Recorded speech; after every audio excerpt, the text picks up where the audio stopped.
Hello everyone, I'm Joe, and today it's time for my October reading wrap up. Now, October was a pretty good reading month.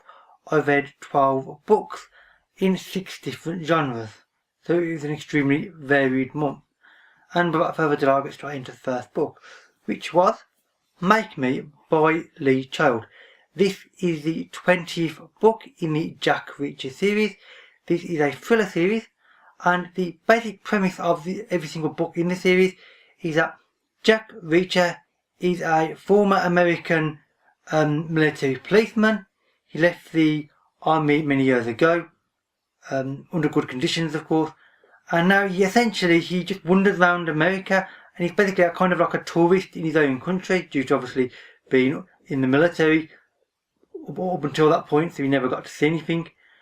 And he just keeps getting into situations where he sees crimes either happening, or he bumps into police or military people in some way, and he gets pulled into them, and he ends up, normally beating up a few sort of bad guys, so to speak, and being fairly observant and managing to solve the various crimes or weird situations that go on. This indeed follows that formula extremely well, because frankly the books never really deviate from it. And they're all fairly simple in premise, but they're all well written. And frankly, as always with these books, they're just great reads in between more complex and more sort of intricate, deeper books, basically. And indeed, that is what I've always used them for. Although at this point, I've got very few actually remaining, because I believe there are 2 more after this. Whether I'm going to buy them, I'll see. But yeah, they're just good, solid, if predictable action thrillers. The second book that I read was The Fall of the Kings by Ellen Kushner. Now, this is the 3rd book in the Riverside trilogy. I read the previous 2 books only in September, and I will be doing a full review of the Riverside trilogy in the upcoming month or so. So I won't be saying too much about this now, other than to say it is a fantasy trilogy set around this very small kingdom. Part of this one particular city is called Riverside, and this is fantasy that doesn't have magic, but it does have swordsmen and political intrigue, and the writing is frankly beautiful. The characters are nuanced and actually believable. Their reasons for doing stuff, their motivations are incredibly good. The interactions are good. There are good, strong characters, and frankly, every book has been extremely strong, and this 3rd one has been just as strong as the first 2.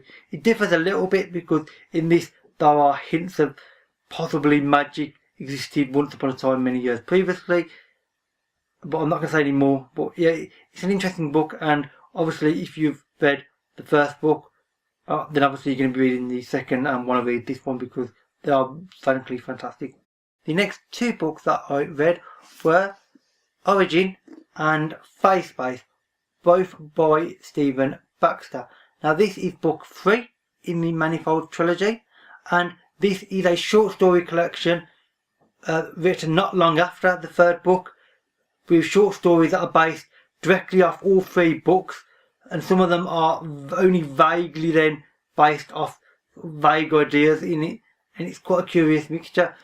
I will be doing a separate review of the Manifold trilogy in the upcoming month or so, but suffice to say, this is a hard science fiction trilogy with a short story accompaniment, which is, I really enjoyed it. It is quite complex, and indeed the hard science is indeed quite hard because it is all sorts of advanced physics ideas and things. But if that sounds fun, then you will enjoy this. Obviously I did.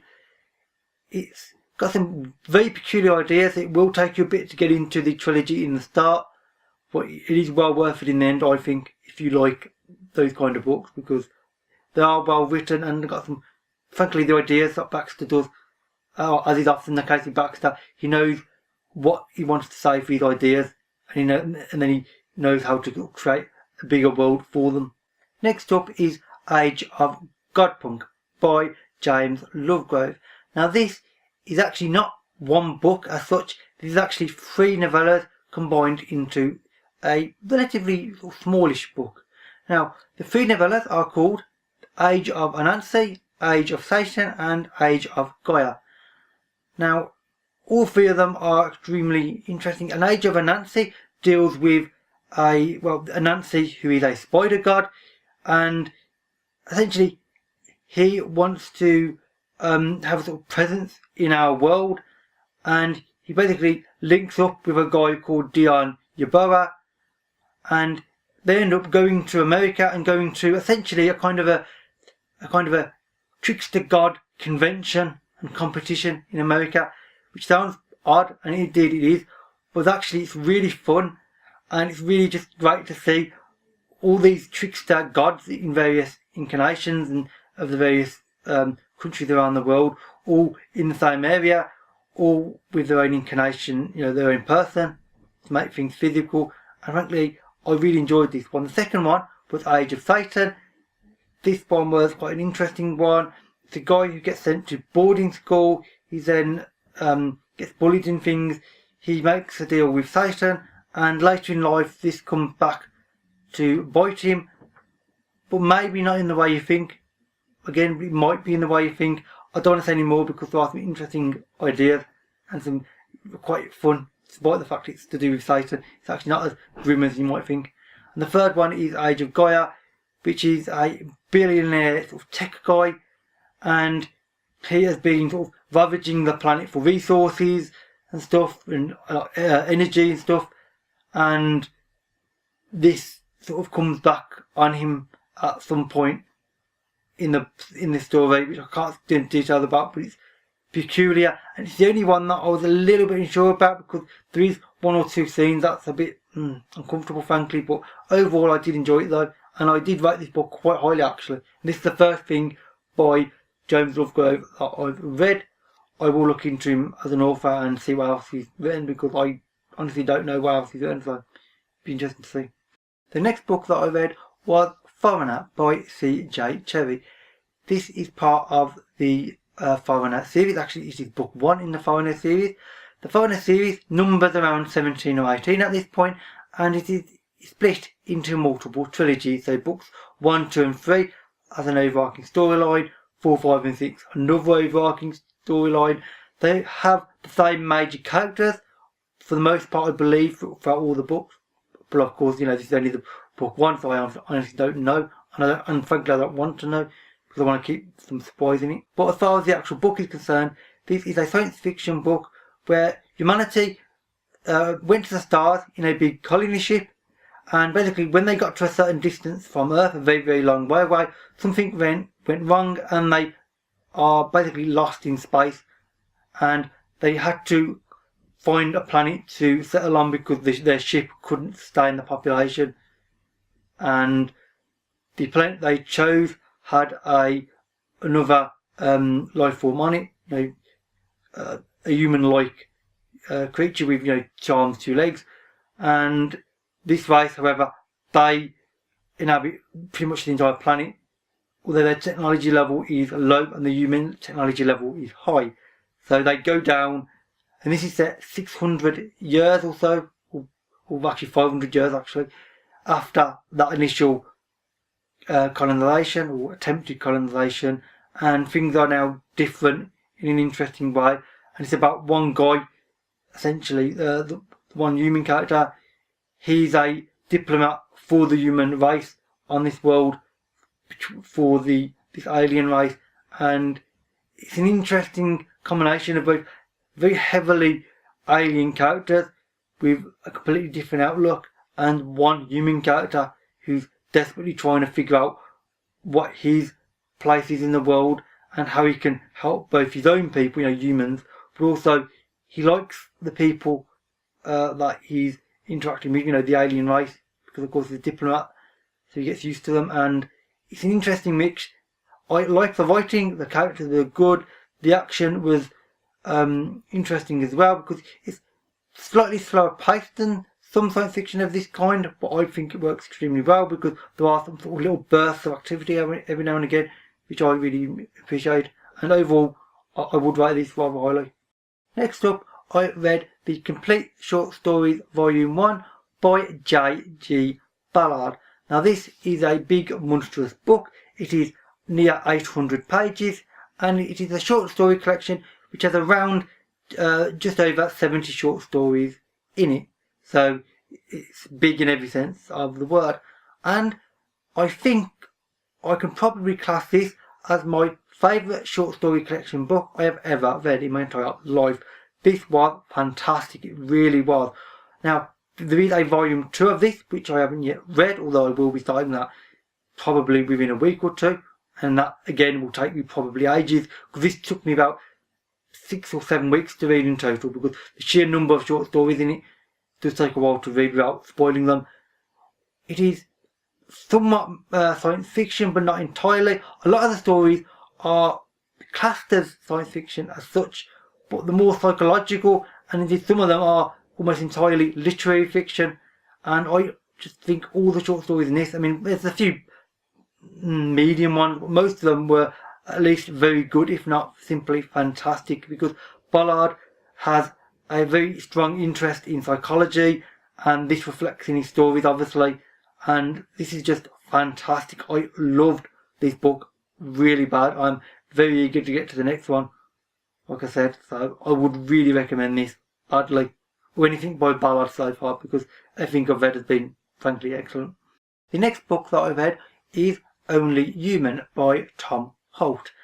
Now this is a humorous fantasy novel. It is set in an alternative Earth, and at the start of the book, essentially God and his son Jez, or Jesus as we would otherwise call him, decide to go off on a fishing holiday in a nearby galaxy, as God often does.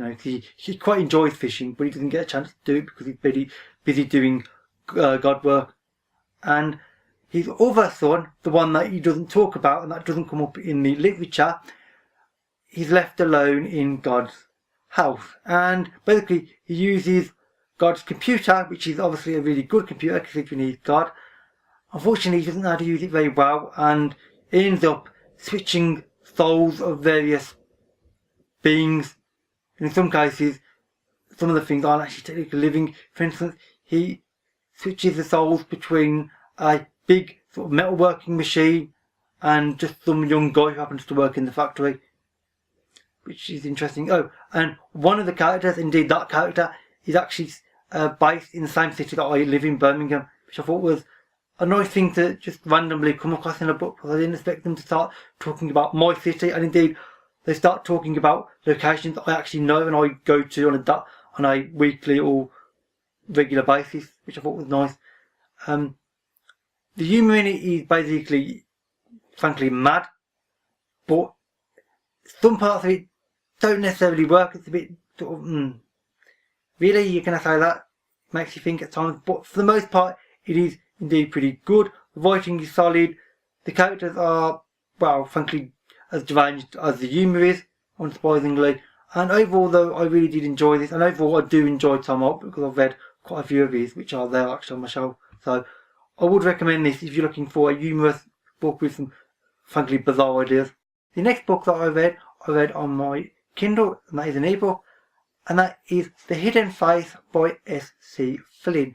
This is the first book in the fifth unmasking, and I will be doing a separate review of this in 3 or 4 weeks' time, so I'm not going to say too much now.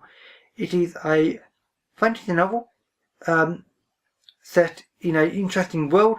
The main two characters have got a sort of quest of sorts to do, to put it bluntly, and they are roving across an interesting landscape with some familiar sort of stereotypical parts to it, but not done in a stereotypical way.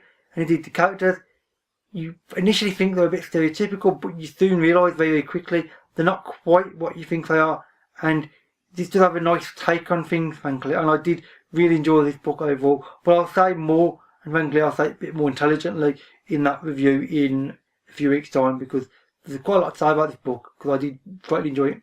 The next book is Dreaming Spies by Laurie R. King. This is the 13th book in the Mary Russell series. This is a sort of crime mystery series featuring Mary Russell and Sherlock Holmes, and this is an alternative take on the traditional idea of Sherlock Holmes, of course. And I don't want to say too much about this book because it is a mystery and I might give plot points away. And frankly, it being the 13th in a series, not much for me to say without giving away spoilers, frankly. I'm too paranoid of that. But it's well written, good characters, and I really did enjoy it. I will do a overall series review at some point once I'm done with them, which at the moment will not take me much longer. But yeah, I would recommend the series, although obviously not this book, if you haven't already started it, because this is the 13th. The penultimate book I read was The Sea and Summer by George Turner. And yeah, this is yet another one of the SF Masterworks, one of the other ones that I have many of.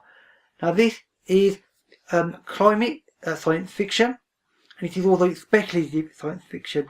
And the idea in it is essentially this is set in the year 2041. The Earth is dangerously overpopulated. You know, people can barely be fed because, of course, there's so many people on the Earth that we now can't have the space to actually grow enough food, or at least that's what we're having trouble sort of trying to adapt to. And basically, I really enjoyed this book. It has some simply fantastic ideas. The writing is amazing, and just the fact that it's so similar to our world now, just in the near future, which we'll almost definitely have the population that this book is focusing on, you know, with overpopulation and basically the fact that humanity is now sort of a global society has sort of collapsed to a degree, and we're now trying to figure out how to manage. And also the environment has also failed on us. Well, we failed in the environment by polluting the earth, and now the seas have risen, there's less land as well, and it's basically an earth that's in disaster, which frankly is something that you could foresee for the future if we don't do something about it now. And climate science fiction is something that I'm interested in because I am interested in the environment and environmental issues. So I really enjoyed this, and if that sounds like something you'd be interested in, then you will almost certainly like this book because it has some fantastic ideas, fantastic writing, and it's just a really interesting and thought-provoking book, which I really did enjoy. And it also deals in class as well, between the rich and poor, and society's take on both of them, and how we manage the rich and poor, and should we try to remove the barrier, which obviously we should, personally I think. So yeah, it's an interesting take on things, and I really do recommend it. And finally, the last thing that I read was on my Kindle, and that is an ebook, and that is The Prisoner of Limnos by Lois McMaster Bujold. Now this is the 6th novella in her Penric and Desdemona novella series. I have read all of the previous 5. This series only started last year in 2016, so she's releasing these at a fair pace, for which I'm very grateful because frankly every single one of them, including this one, has been fantastic. I love these books. Penric is a young guy at the start of the first book. He's walking along the road one day and ends up meeting a dying woman who basically is a magician, and the reason that she's essentially magical is because of a chaos demon that she got inside her. And upon her death, this chaos demon then transfers into him, so he becomes a magic user in this world, which is a fairly rare thing. And the combination of Penric and Desdemona, which is the name of his demon, he names her as well, is interesting. This book is a direct sequel to Mira's Last Dance, which was the last novella in the series, and I really like these novellas. I can't say anything about the book because it will spoil anything about them, especially as they are novellas, so they're relatively short, but they are fantastic. And if you want a really fun, fantastically written fantasy novella series with great characters, great world, and just everything about it simply fantastic, I would recommend these. It also could be a really good place to start with Lois McMaster Bujold, because actually the first Penric novella was actually the first thing I read by her, and I've now read over 20 things by her, so it worked out for me rather well. And I wouldn't recommend, frankly, anything by Bujold really heavily because her writing is fantastic personally. She hasn't put a foot wrong yet to me. And actually I don't think that I've got many more things buyer to read now, because I've read nearly everything she's ever written, apart from a couple of things. So with that said, that is it for everything I've read in the month of October. If you've read any of these or would like to, then please leave a comment and we can have a conversation. Or also, if you have any suggestions on books you think I might like based on obviously what I've just talked about, then please leave those in a comment as well, because I'm always interested in new books, new authors, and entirely new ways of thinking about books, new genres and things, because frankly that's what I'm on BookTube for. All my social media links can be found in the description box below, as they always are of course. I mean that is it for this video, so thank you for watching and I'll see you another day. Bye for now.